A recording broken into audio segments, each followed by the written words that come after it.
नमस्कार। मानव सभ्यता और शेष प्राणी नाम के इस चैनल पर मैं आपका स्वागत करता हूं। जैसा कि कल मैंने आपको बताया था कि जो भूल है वो आरंभ में कहां से होती है, ये कल मैंने आपको एक वीडियो के माध्यम से बताया था। तो ये बताने का अभिप्राय ये था कि हम लोग जब सिद्धांतों के प्रति जागृत नहीं होते तो हम कहीं न कहीं भूल कर बैठते हैं। और जो उपनिषद हैं उनसे मैं ये बताने का प्रयत्न कर रहा था, जो वैदिक विज्ञान है वह एक स्थान पर नहीं है। वेदों के अंदर तो है ही है, किंतु यदि आम मनुष्य या एक ये कह सकते हैं कि साधारण मनुष्य, उसकी पहुंच वेदों तक नहीं है, तो वह जो वेदांग है या उपनिषद है, शास्त्र हैं, इनके द्वारा वह वेदों के विज्ञान को जान सकता है। एक बात। दूसरी बात यह है कि जो मैंने ये बताया था कि जो मनुष्य हैं वो सैद्धांतिक रूप से भूल कर बैठते हैं या भ्रम में चले जाते हैं।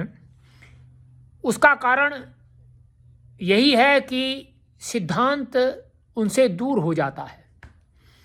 जब सिद्धांत दूर हो जाता है तो मनुष्य अवश्य में भी भूल करता है। यदि सिद्धांत उसके निकट हो तो वह भूल नहीं करता है। अब मैंने आपको जो है एक मंत्र बताया था, उसमें ये बताया था कि हमें इस प्रकार से सिद्धांत को मानना चाहिए कि ये परमात्मा जो है ईश्वर से व्यापक है। तो उसी कड़ी में आज मैं आपको एक दूसरा मंत्र बताता हूं कि हमको करना क्या चाहिए, जिससे हम जो है प्रगति के मार्ग पर जाएं। प्रगति का मार्ग आपके अनुसार तो भिन्न हो सकता है, किंतु शास्त्रों के अनुसार केवल एक ही मार्ग है। आप अपने मार्ग को ये तो सोच सकते हैं कि मुझे जो है आगे चल कर के बहुत बड़ा ये कार्य करना है, किंतु नहीं। जो शास्त्र है उसमें केवल यही है कि देखिए, भोगात अपवर्गार्थम दृश्यम, वस्तुओं का उपभोग करते हुए शास्त्रीय रूप से अपवर्ग कहते हैं मोक्ष की प्राप्ति, बंधनों से मुक्त होना। मोक्ष कहते हैं बंधनों से जब ये जीवात्मा मुक्त हो जाता है उस समय जो है इसको मोक्ष होता है। तो ये एक सिद्धांत है। जो आप कहते हैं कि कोई इंजीनियर है, कोई डॉक्टर है, कोई ये आप कह तो सकते हैं कि हमारा लक्ष्य ये है, किंतु लक्ष्य केवल जीवन को चलाने के लिए है। ये जो हमारा पंच तत्वों के द्वारा निर्मित शरीर है, इसके द्वारा इसको हम आगे कैसे बढ़ाएं, वो हमें लक्ष्य के द्वारा प्राप्त होता है। किंतु वह लक्ष्य जो है उसका अंतिम जो ये कह सकते हैं कि किनारा है या छोर है, वह मोक्ष है। अर्थात लक्ष्य से भी परे एक और है जो जिसको हमें प्राप्त करना है। लक्ष्य तो हमने केवल इन शरीर ये, क्योंकि ऐसा होता है कि जब तक हमारा शरीर है हम उसको चलाने के लिए वह लक्ष्य पर्याप्त होता है, किंतु इस शरीर से आगे भी बहुत कुछ है। इस शरीर से आगे जब मनुष्य देखना प्रारंभ करता है तो तब वह मोक्ष की ओर अग्रसर होता है।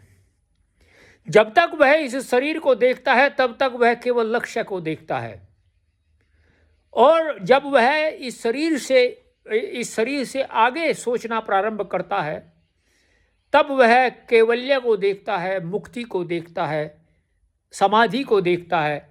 इन सब से जो है, ये केवल भारतवर्ष में ही है, क्योंकि जो वैदिक संस्कृति है वह इतनी, मैं ये कह सकता हूँ, परिमार्जित है, और अन्य धराधाम पर कोई संस्कृति ऐसी नहीं है जो मनुष्य को पारलौकिक जो उसकी उन्नति है वह कराए।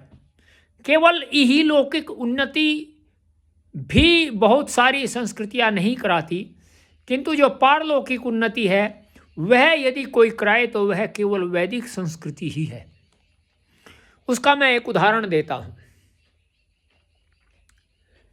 अभी मैं एक व्यक्ति से मिला तो मैंने उसको कहा कि आप ये बताइए, जो परमात्मा है वह सर्वव्यापक है,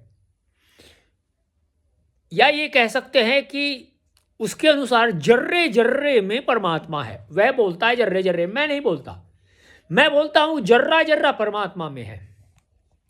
तो उसने कहा कि हाँ। मैंने कहा यदि कोई व्यक्ति किसी भी स्थान पर बैठकर या तो किसी मद्य का सेवन करता हो अथवा किसी अन्य ऐसी व्यसनात्मक वस्तु का सेवन करता हो, तो और वह स्थान आप पवित्र मानते हो, तो फिर उसको ऐसा किस स्थान पर जाना चाहिए जो अपवित्र है? तो उसका उत्तर बड़ा ही हास्यास्पद था।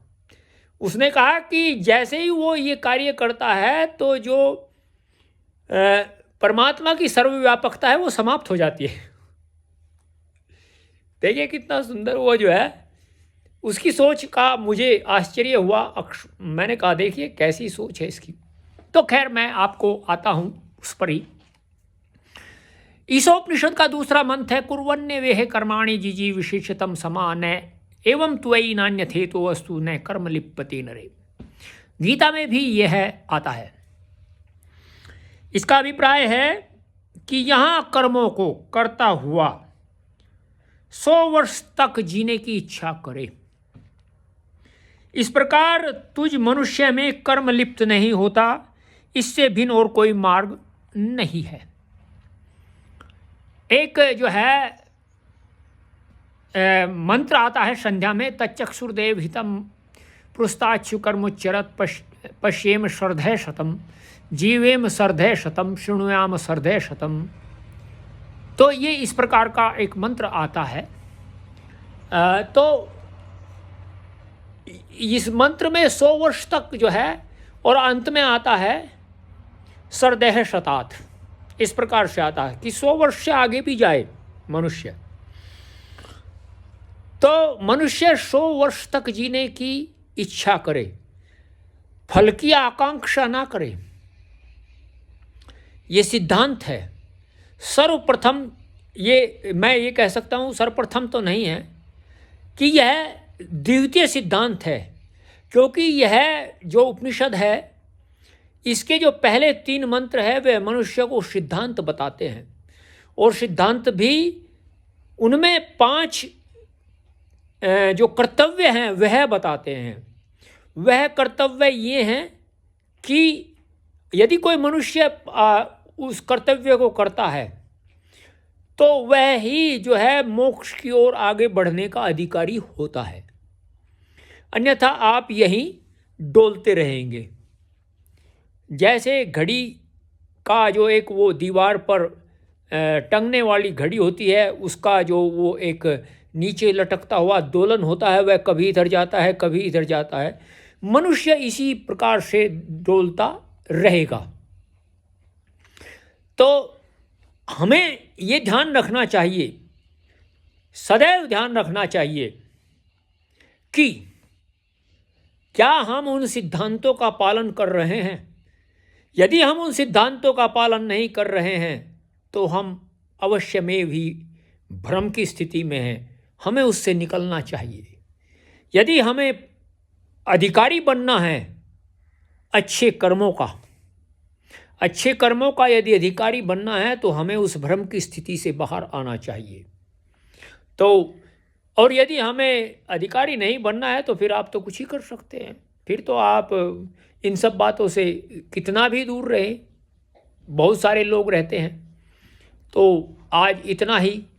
आप इस चैनल को सब्सक्राइब करिए, लाइक करिए, शेयर करिए, कमेंट करिए और अधिक से अधिक जो है इंस्टाग्राम और फेसबुक पर भी फॉलो करिए @सत्येंद्र मलिक के नाम से। आप कोई इसी प्रकार की सत्य पर आधारित सैद्धांतिक शास्त्रीय जानकारी एवं मनुष्यों की जो सोच है, अभी शीतकाल है, बाहर शीत होता है, तो अधिक मनुष्यों से परस्पर वार्तालाप नहीं होती। जैसे ही यह कम होगा और अधिक मनुष्यों से भी हम वार्ता करने का प्रयत्न करेंगे और आपको अत्यंत रोचक जानकारियाँ प्रदान करेंगे। उनकी सोच क्या है, शास्त्र की सोच क्या है, भिन्नता कहाँ से होती है, कहाँ हम भटकते हैं, ये सब आपको सैद्धांतिक रूप से, प्रत्यक्ष रूप से, जिसको आप देख करके समझ सके कि हाँ देखिए ये बोल रहा है, कर्णों से सुन करके जान सके कि हाँ ये बोल रहा है और यहाँ ये समस्या है, आपको मिलती रहेंगी। नमस्ते।